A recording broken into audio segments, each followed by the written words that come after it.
This can't possibly be my life. Nia Robinson stood frozen before the Atlanta courthouse steps. Rain poured relentlessly, mingling with tears on her face. Just 3 years ago, she was a marketing director, a suburban home, a seemingly solid marriage. Now, she clutched her one-year-old daughter Amara's hand. Only an envelope with a few $100s and her grandmother's old recipe book, the only legacy no one could steal. In the biting cold, her ex-mother-in-law stepped into a Mercedes, tossing a cruel taunt that tore Nia's heart apart. But when Amara whispered, "Mom, we'll be okay," Nia knew she had to start over. The question was, how do you rebuild a life from nothing? In a world with no room for mercy, rain pounded Atlanta's afternoon, as if the sky itself wept for Nia Robinson. She stood motionless before the divorce court, her black coat soaked, her trembling hand gripping her young daughters tightly. Just years ago, Nia stepped out of a gleaming office, heels clicking on marble floors, under colleagues' admiring gazes. But today, her cheap shoes sank in muddy puddles, each step drowning her shattered dignity further. Amara, just 11, clung to her mother, wide eyes bewildered. She didn't fully grasp laws, verdicts, or bank accounts, but she felt one truth clearly. Her familiar world had collapsed. In the distance, her ex-husband's family's Mercedes sped off, tires splashing mud like a final mockery. Their laughter lingered, blending with the rain's drone. Nia led her daughter into the courthouse bathroom, trying to wipe mascara-streaked cheeks dry. The mirror reflected a stranger, sunken eyes, weary skin, curly hair matted wet against her face. She bit her lip to stifle sobs, but Amara quietly took a paper towel, gently dabbing her mother's cheeks. That tender act twisted Nia's heart painfully. A child who should be playing with dolls now became her mother's crumbling support. The phone in her purse vibrated relentlessly. Bank, landlord, unknown numbers. All carried one message. Nothing was left. The lease was canceled. The joint account, empty. The office where she worked 9 years was restructured in one afternoon. No place to go. No one to trust. This vast city seemed to slam every door in their faces. That night, they reclined in the old Honda Civic, parked alone in a Walmart lot corner. The windshield wipers squeaked, reminding her of life's broken pieces. Amara curled up, hugging her backpack as a pillow. Nia sat upright, eyes wide in the dark, fear seeping into every muscle. Sleeping in a car wasn't a solution, only desperate survival. And she knew, without a quick escape, they'd sink deeper into poverty's spiral. The next morning, the rain eased, but the sky stayed heavy gray. They washed up in the store's restroom, brushing hair under cold fluorescent lights. A makeshift breakfast of a split cheap muffin. With hot cocoa, Nia called a little treat for Amara. But even forcing a smile, her hands shook, for the wallet held just $847, a fragile thread dangling over an abyss. All day, Nia roamed low-rent apartment complexes, hoping for a foothold. But everywhere, rejections. Need a deposit. Must show income proof. Long-term lease required. Doors slammed shut, leaving her legs weary. By nightfall, mother and daughter returned to the old car. Amara asked, voice tiny, "When do we go home, Mom?" Nia swallowed tears, softly replying, "We'll have a new home, an adventure just for us two."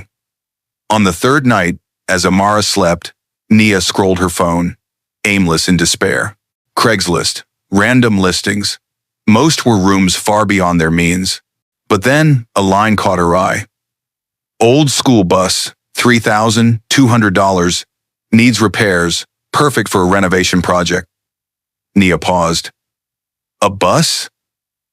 The thought flashed like lightning. Absurd. Ridiculous. But her exhausted mind began to picture it. A roof. Wheels. Space. People lived in converted buses. She'd seen it on TV. Most importantly, it could be a home temporary, but theirs. Nia opened the attached photo. The bus, faded yellow, rusted patches sprawling, cracked windows. But morning light streamed through long side windows, making the worn interior glow faintly. For a moment, She imagined Amara taping drawings on walls, them cooking a simple meal in that space. A fragile hope sparked. Fingers trembling, Nia typed a message. "Hi, can I come see the bus tomorrow morning?" She set the phone down, quietly watching her sleeping daughter, curls spilling over the makeshift pillow. Amara's steady breaths reminded her she couldn't afford to give up. Outside, rain began pattering on the car roof again. But in Nia's heart, a tiny seed of hope took root. Dear audience, pause a moment to hit subscribe before diving into the main story, but only if you truly connect with what I'm sharing here. And drop a comment below to tell me where you're watching from and what time it is. It's amazing to see folks from all over joining us. The next morning, sunlight pierced thin gray clouds. Nia drove the old Honda to Atlanta's south outskirts, heart pounding. Each mile felt like a gamble. $3,200 for a rusted hunk?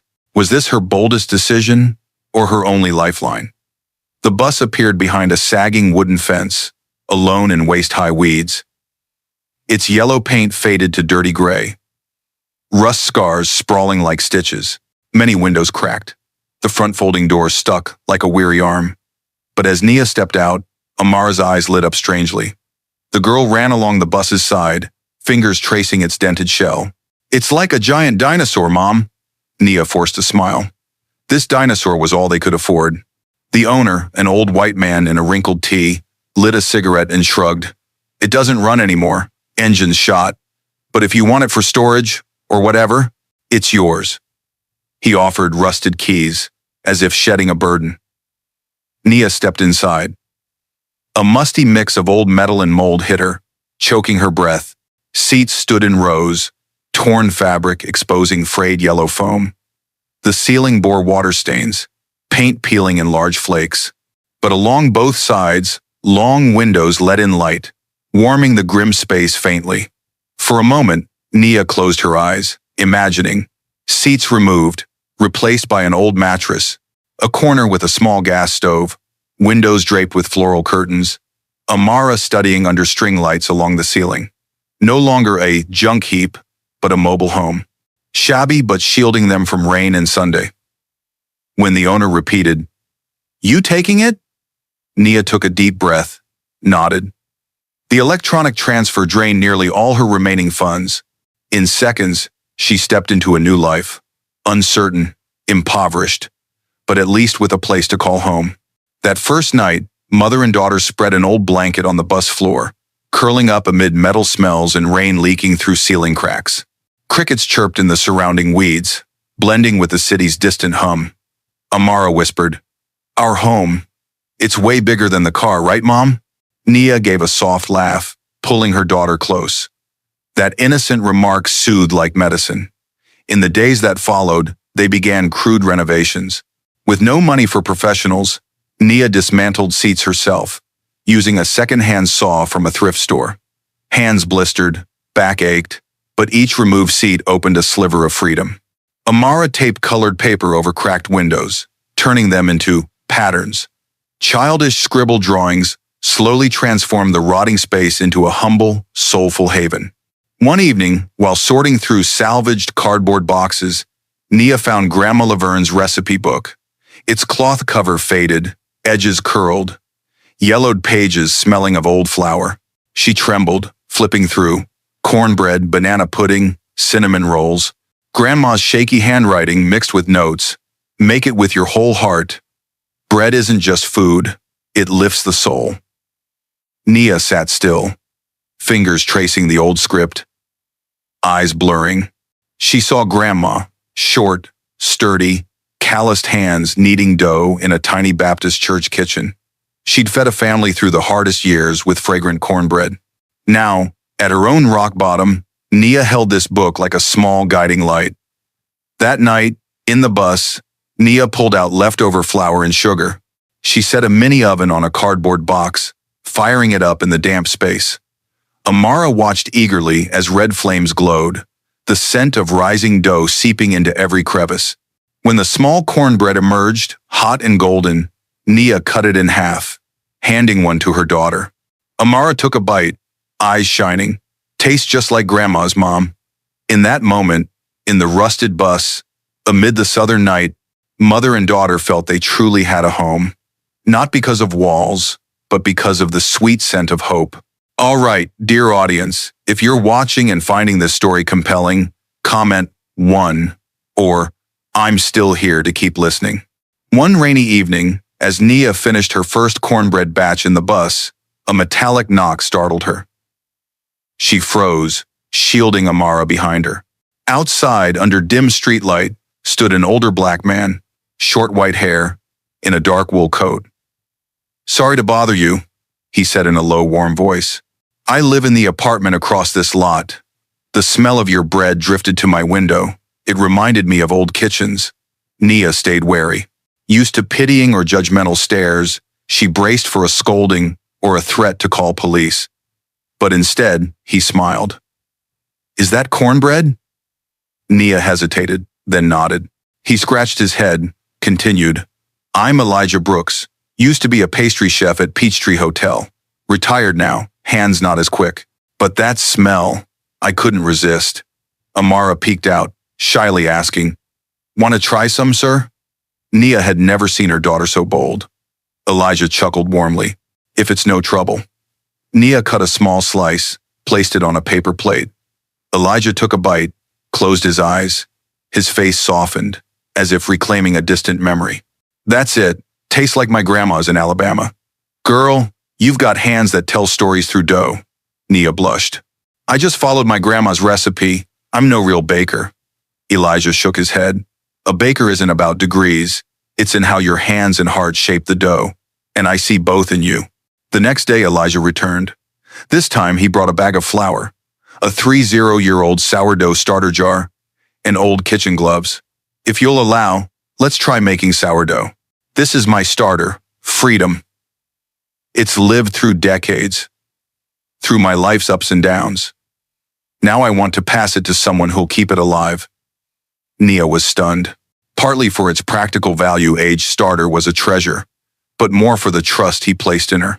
Elijah taught her things no book could, feeling dough with fingertips, hearing the soft crackle of a baked crust, understanding each loaf carried a soul. He shared stories of Black ancestors using baking to sustain communities through hard Southern years. "Bread," he said, "is continuation. It ties those before to those after. When your daughter grows up, she'll remember her mom turned flour into hope." Amara watched Elijah's every move, fascinated. She especially loved when he taught her to score dough before baking. Instead of simple cuts, Amara drew sunflowers with a small knife. The first loaf emerged with a vibrant pattern, stunning all three. "This'll be our mark," Amara declared. "Every loaf will turn toward the light." Elijah clapped approvingly. "This girl's got an artist's eye. She might outshine her mom one day." Nia laughed, but pride swelled anew in her chest. That night, after Elijah left, Nia sat alone in the bus, gazing at Grandma's recipe book and the bubbling freedom starter. She realized a truth. They weren't just surviving anymore. They were building something. Dawn draped pale mist over the bus's windows, casting soft light into the cramped but warm space. Elijah's freedom starter bubbled like a living thing, giving off a tangy, sweet scent. Beside it, Grandma Nia's worn recipe book lay open to simple cinnamon rolls. Today was different. Today they'd bake not just to eat, but to sell. Nia woke Amara early. They set to work like a ritual. Nia kneaded dough. Amara carefully sprinkled cinnamon and brown sugar, rolling it into tight swirls. Before sliding the tray into the oven, Amara carved a sunflower into the dough's surface. "We'll call it Sunshine Roll," Amara declared, "because even on gloomiest days, we need a bit of light." The aroma erupted as the rolls baked golden. Butter, cinnamon, and caramel wafted through the empty lot, mingling with the morning's damp air. Nia felt a pang of fear. The scent meant attention, and attention meant trouble. But she knew, to change their fate, they had to step into the light. Just then, a figure appeared at the lot's entrance. A patrol officer. Nia's heart clenched. Worst-case scenarios flashed. Eviction. Fines for illegal camping. "Good morning," the officer said, removing sunglasses. His badge read Sullivan. "This your bus?" Nia forced calm. "Yes, officer. We'll leave soon. Before Sullivan could reply, Amara poked her head out the window, holding a steaming roll. Want to try one, sir? Mom just baked them. Nia moved to stop her, but Sullivan laughed. Thanks, kid. He took a bite. The sweet softness and cinnamon warmed his face, his eyes softening with memory. God, he muttered. This taste. Like my wife used to make before she passed. He paused, looking at Nia with respect. You should sell these, seriously. He pulled out a $20 bill, pressing it into Amara's hand. Can you have a dozen ready for me next week? Nia choked up, speechless. Sullivan tipped his hat, left, leaving behind the scent of rolls and a spark of hope like never before. That evening, under the bus's faint yellow light, Nia and Amara sat by the leftover roll tray. Amid crickets' chirps and the city's distant hum, they stared at the $20 bill neatly placed on the bus table. This is our first earning, Nia whispered. Amara smiled, eyes sparkling. So we're a real business now, right, Mom? Nia hugged her daughter, tears falling uncontrollably. Just one roll could pull them from despair's edge. The next day, Elijah stopped by.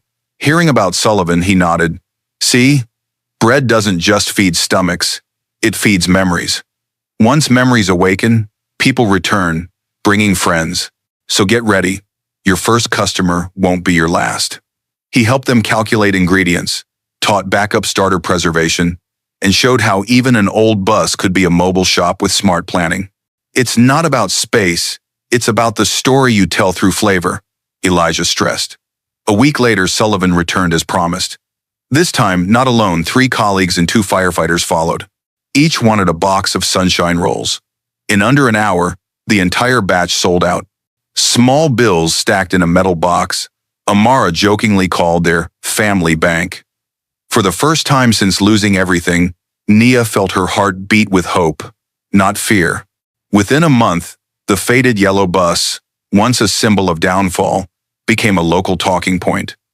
Word of the Black Mother-Daughter Bus Bakery spread faster than Nia expected. Sunshine rolls passed through police stations, then firehouses, and finally across neighborhoods. Each morning, before dew dried on the windows, people waited outside the bus. A truck driver, night shift nurses, community college students, all lined up as if seeking more than pastries, a touch of family warmth. Amara, in a sunflower apron, became the unofficial customer ambassador. She greeted each person with a radiant smile, carefully wrapping rolls in wax paper, scribbling notes. Have a bright day. Those scraps became keepsakes, like rare handwritten letters in a rushed age. This sudden success thrilled Nia, yet worried her. At night, counting coins in the metal box, she sighed in relief, able to buy Amara warmer clothes, pay some school fees. But joy brought fear. What if no one came tomorrow? What if this was just a fleeting craze? Elijah, visiting regularly, reassured her. Don't let fear dim reality, Nia. Reality is your bread truly touches people. But I warn you, the more customers, the faster you'll burn out alone. He wasn't wrong. Baking from 3 a.m., then selling till noon left, Nia's body aching, hands reddened from flour, back sore from hours bent over. Some moments, she slumped on the makeshift counter, craving deep sleep. But seeing Amara eagerly folding boxes, Nia refused to collapse.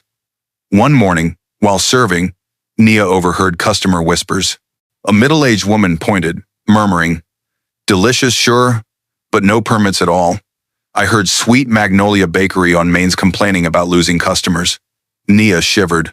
Sweet Magnolia was no stranger, a prestigious bakery for the elite, where she'd once been told she wasn't up to par for a job. The rumor soon became reality. One afternoon, as Nia cleaned up, a woman in a flashy floral dress from Sweet Magnolia approached, her smile icy. "Miss Thornfield, I hear you're selling pastries from an old bus. Cute, but you know that violates business regulations, right?" Nia clenched her fists, keeping her voice steady. "I'm just starting. We're only trying to survive." "Oh, I understand," the woman tilted her head, "but your little success is hurting my business. My regulars now flock to your sunshine rolls. So consider this a warning. Stop, or I'll call health inspectors."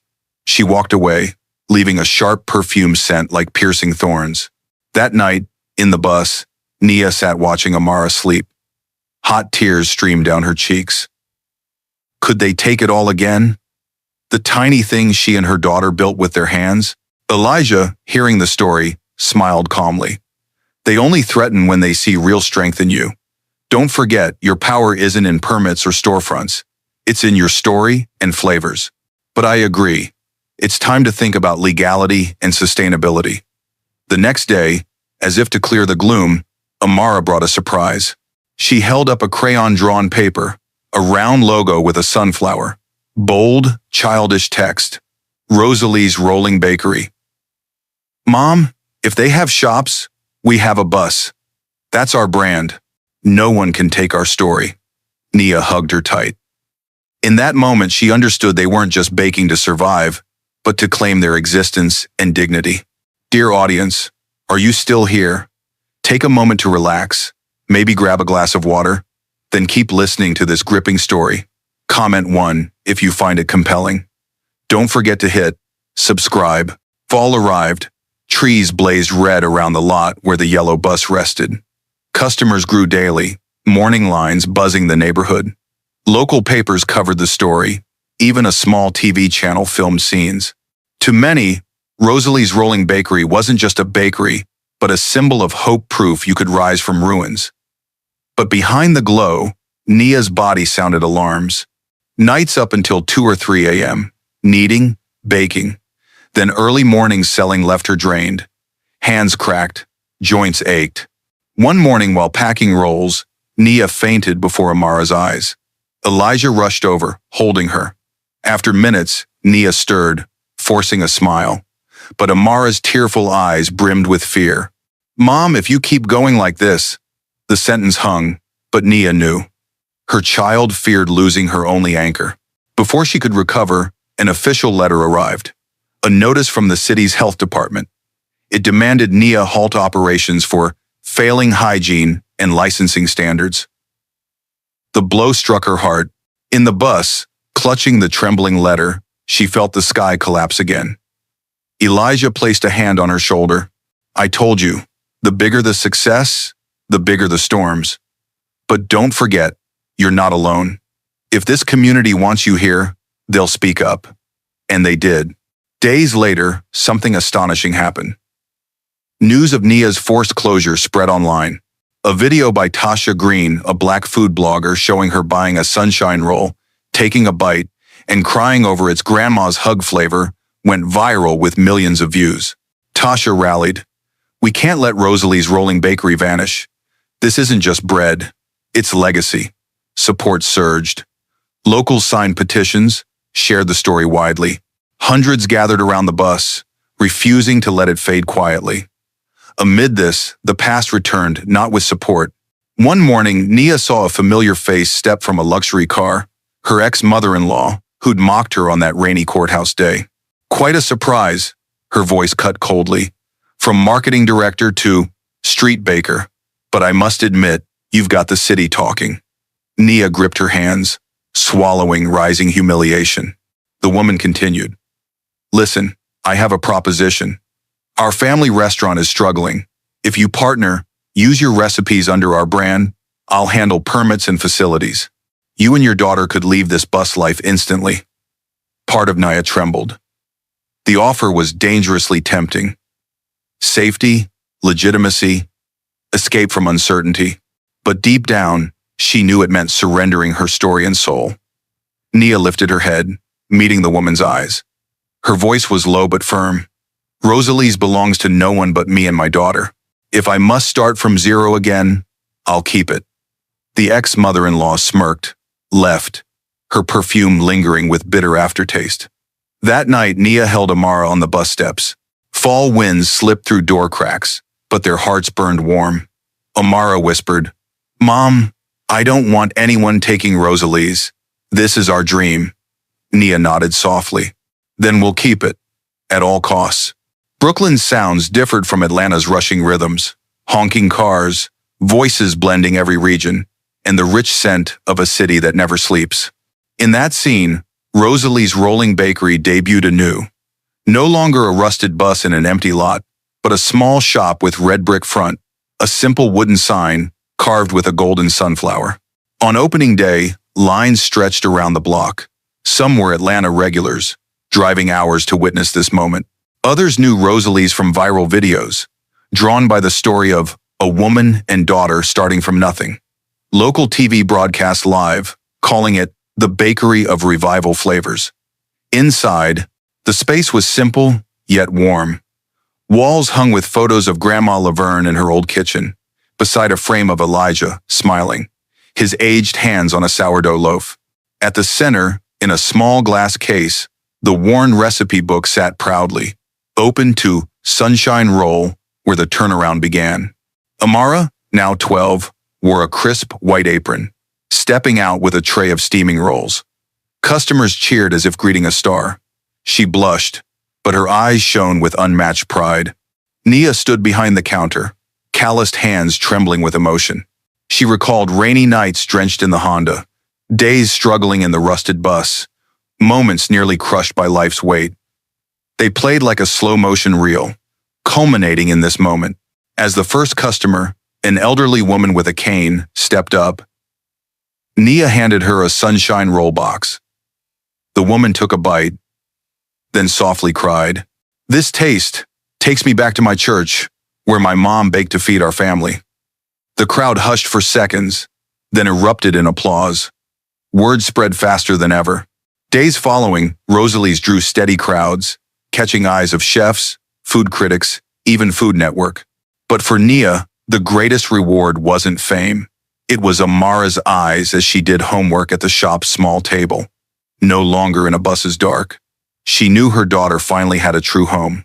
One afternoon, as sunset gilded the windows, Nia sat on the bakery steps, watching Amara dart between trays, curls bouncing. Grandma Laverne seemed to smile from the wall photo. Elijah sat beside, sipping coffee, saying softly, "Girl, you turn pain into something beautiful. Not just bread, but proof we never fully fall." Nia nodded, eyes blurring. In her heart, sunflowers bloomed. The opening night ended late. As the last customer left, Nia locked the door, turning to see the space glowing in yellow light.